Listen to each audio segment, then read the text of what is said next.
I used to wear the workaholic badge myself. I was very proud of it. That moment, the not seeing the sun kind of woke me to that. That's now a shame. And I think what's important is our association. The second we associate pain with something, we'll start avoiding it. But if we associate joy or pleasure with it, we'll accumulate it.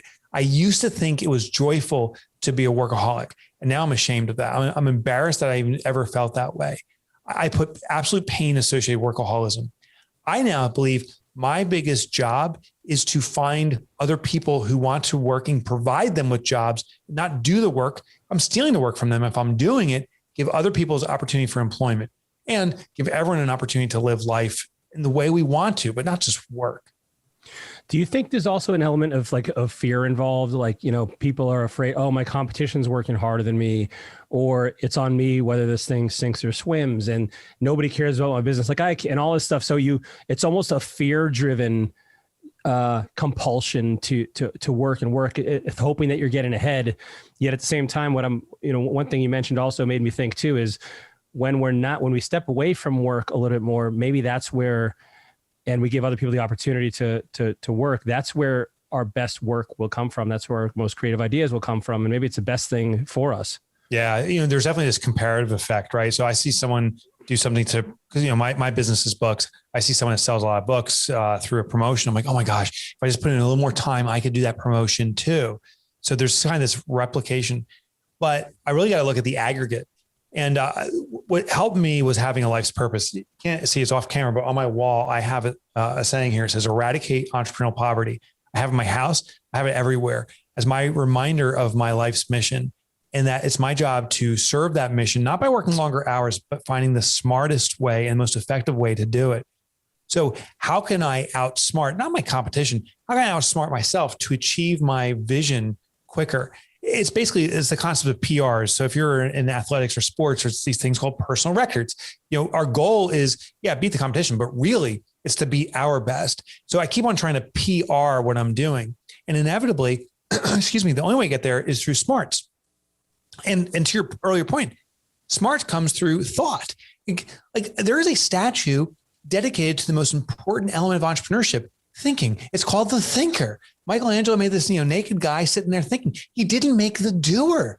There's not some guy like, with the phone, pulling his hair out, panicked, a tie choking him. They didn't make that. And sadly, many entrepreneurs focus on doing, and they negate what will have the true impact, which is thought. If we think more and we're more strategic, we can move forward in leaps as opposed to trying to constantly run the distance.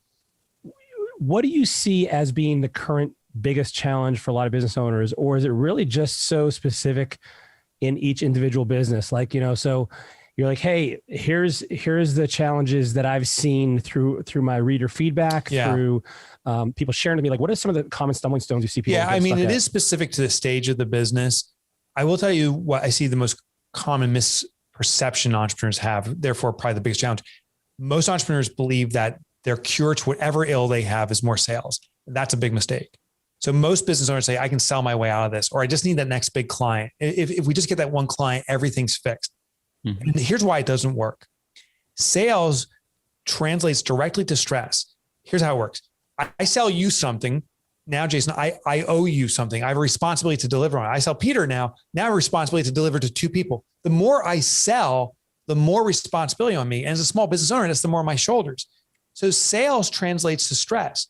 And stress often translates to dysfunction. So as a business gets more sales, it becomes more dysfunctional, and it becomes harder to deliver on promises.